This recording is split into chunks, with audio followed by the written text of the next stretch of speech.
Welcome to the Anti-Money Laundering Training Provider. Today we're going to talk about the advisory on elder financial exploitation.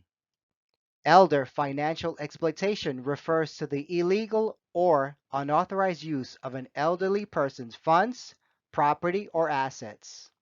This can include theft, fraud, and other forms of financial abuse.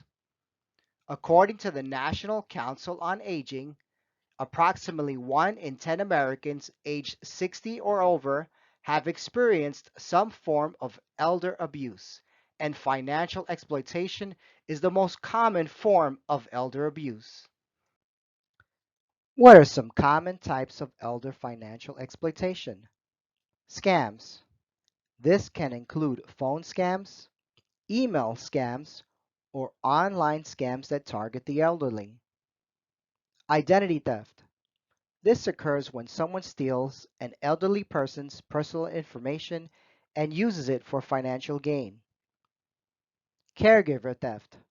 This occurs when a caregiver, family member, or friend of an elderly person steals their funds, property, or assets. Warning signs of elder financial exploitation can include unexplained or sudden changes in their financial situation, missing funds or property, unusual or suspicious banking behavior, social isolation or changes in behavior. Elder theft often involves family members or non-family caregivers who abuse their relationship and position of trust with older adults. Trusted persons may use deception, intimidation, or coercion to access, control, and misuse the finances of older adults, often exploiting their cognitive and physical disabilities or social isolation. Elder theft can take many forms, including exploitation of legal guardianship and power of attorney arrangements, or the use of fraudulent investments such as Ponzi schemes. Reporting suspected elder financial exploitation to authorities can help prevent and address elder theft. Elder scams involve criminals defrauding older adults into sending payments and disclosing personal information under false pretenses. Scammers often impersonate government officials, law enforcement agencies, or trusted persons to establish trust with their victims and request payments through various methods, including wire transfers, prepaid access cards, and virtual currency. Elder scams can also involve money mules who transfer illicit funds at the direction of the scammers. Behavioral red flags include sudden changes in contact information, unexplainable account activity, fear or submissiveness toward a caregiver, and more. Financial red flags include constant withdrawals from dormant accounts, purchases of gift cards or prepaid access cards, sudden discussions and purchases of cryptocurrency, and more. It is critical for customer-facing staff to identify and report suspicious behavior to law enforcement as appropriate. We're going to do an example for educational purposes only. An indictment is only an allegation of criminal conduct. All defendants are presumed innocent until and unless proven guilty in a court of law beyond a reasonable doubt. We're going to look at a nurse in Florida.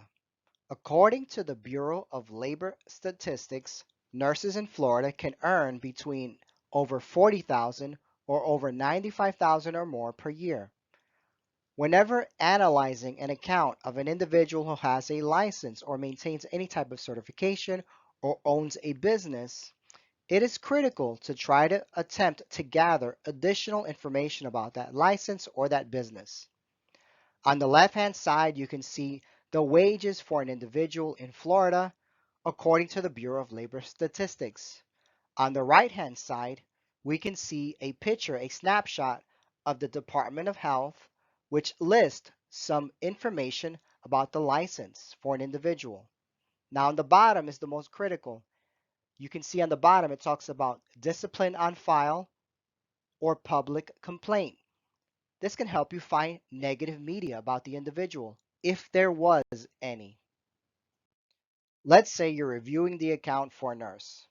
Between January 2019 and March 2020, you observed $100,000 in credit card payments. And during your additional research, you uncovered that they purchased a duplex in Florida, they paid off a car loan, they paid off all of their student debts, and you learned that they were doing their caregiving for an individual that's 92 years old. Is that scenario low, medium, or high risk?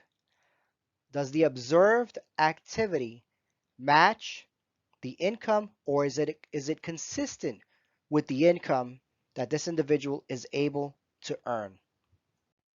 According to a U.S. Department of Justice press release dated Tuesday, March 7th, 2023, a mother and daughter duo from Florida were caught stealing money from a 92-year-old victim. They used sneaky tactics to access the investment accounts and even put a script with the answers to security questions in front of them during phone calls. They moved money into various accounts and wrote and moved assets to themselves totaling over $542,000. They spent the money on things like cars, paying off debt, and remodeling a duplex. They now might face up to 20 years in prison, and they have to give back all the stuff that they bought with the stolen money. So what should you do if you think that there's elder financial exploitation going on with one of your customers? You should absolutely review that customer's account. Look for any financial red flags. Interview the staff and ask them, are there any behavioral red flags or things that they are concerned about?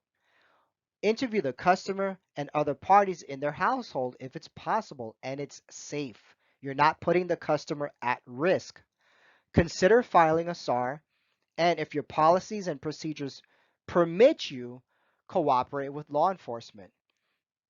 Remember, we're looking for any suspicious behavior or transactions. Keep an eye on any red flags, like an older customer who seems distressed or is consistently withdrawing large sums of money month over month. If you suspect that something fishy is going on, consider filing a report with FinCEN and let's catch those bad guys. It's been a pleasure serving you. Have a wonderful day.